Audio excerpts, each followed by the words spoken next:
Ada dua peristiwa yang menarik perhatian dan perlu kita bahas di sini. Peristiwa Kanjuruhan dan peristiwa kilometer 50. Di situ proses hukum sudah dijalankan, tetapi rasa keadilan masih belum muncul. Pada saat ini kita menyaksikan masih banyak pertanyaan, bahkan keluarga-keluarga korban masih mempertanyakan. Karena itu, saya ingin bertanya kepada Pak Ganjar. Saya posisinya adalah ini harus dituntaskan. Ini harus bisa menghadirkan rasa keadilan, bukan saja soal legalnya yang sudah diselesaikan. Saya ingin tanya posisi Pak Ganjar di dalam dua peristiwa ini. Terima kasih.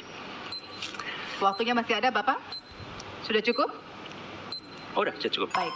Terima kasih kepada calon presiden nomor urut 3. Kami berikan kesempatan untuk menjawab selama 2 menit. Waktunya dimulai dari sekarang. Terima kasih, Mas Anies. Saya kira dua isu itu menjadi public talks. Kanjuruhan. Kita bisa bertemu dengan para pencari fakta. Kita bisa melindungi korban. Kita bisa membereskan urusan mereka dari sisi keadilan korban, termasuk di kilometer 50. Ketika kita bisa bereskan semuanya, maka kita akan naik dalam satu tahap. Apakah kemudian proses legal dan kemudian mencari keputusan yang adil bisa dilakukan? Jawaban saya, bisa. Jadi dalam pemerintahan ini mesti berani untuk tidak lagi menyandra persoalan-persoalan masa lalu sehingga berlarut-larut. Sehingga apa yang terjadi ketika muncul terus-menerus akan menjadi sensi terus, karena tidak pernah ada keputusan. Maka cara-cara ini mesti dihentikan dan kita mesti berani tegas. Kadang-kadang kita juga mesti harus berpikir dalam situasi yang lebih besar. Mari kita ciptakan kembali Undang-Undang KKR. Mari kita hadirkan kembali Undang-Undang KKR agar seluruh persoalan-persoalan pelanggaran HAM itu bisa kita bereskan dengan cara itu. Sehingga bangsa ini akan maju dan tidak lagi kemudian berpikir mundur karena persoalan-persoalan seperti itu yang tidak pernah dituntaskan. Kita harus tuntaskan itu. Baik. Masih tersisa waktunya, Bapak? Cukup? Baik. Ya, dan kami silakan kepada calon presiden nomor urut 1 untuk menanggapi jawaban dari calon presiden nomor urut 3. Ya. Waktu Anda 1 menit, Bapak. Ya, jawabannya kurang komprehensif karena masalahnya lebih kompleks dari itu, Pak Ganjar. Tapi izinkan saya sampaikan. Untuk seperti ini, minimal saya melihat harus mengerjakan minimum 4 hal. 1 adalah memastikan bahwa proses hukum menghasilkan keadilan. Yang kedua, ungkap seluruh fakta sehingga kebenaran menjadi pengetahuan semua, termasuk closure bagi keluarga. Yang ketiga, korban harus ada kompensasi, clear. Dan yang keempat, negara harus memberikan jaminan bahwa peristiwa-peristiwa seperti ini tidak boleh berulang kembali. 4 harus dikerjakan.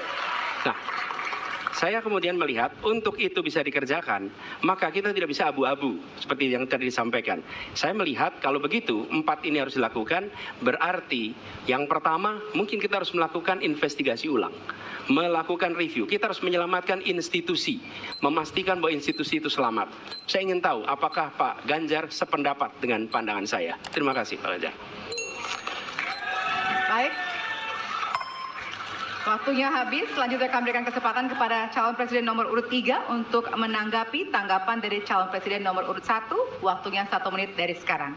Soal komprehensi atau tidak komprehensif terkait dengan itu selera dan subjektif. Dari 4 hal tadi itu, saya kira hampir semua pelindungan korban dilakukan. Saya sampaikan pencari fakta sudah pernah ada. Kalau kemudian tidak terjadi, tidak boleh terjadi lagi, saya kira itu value yang mesti dicontohkan. Kita kerjakan semuanya. Saya orang yang tidak pernah abu-abu. Hitam, putih, sat-set.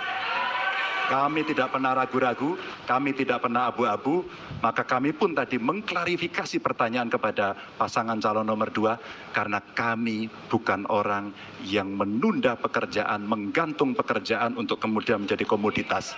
Saya selesaikan itu. Masih ada waktunya, Bapak? Akan cukup. Baik. Ya, dan kita berikan apresiasi kepada 3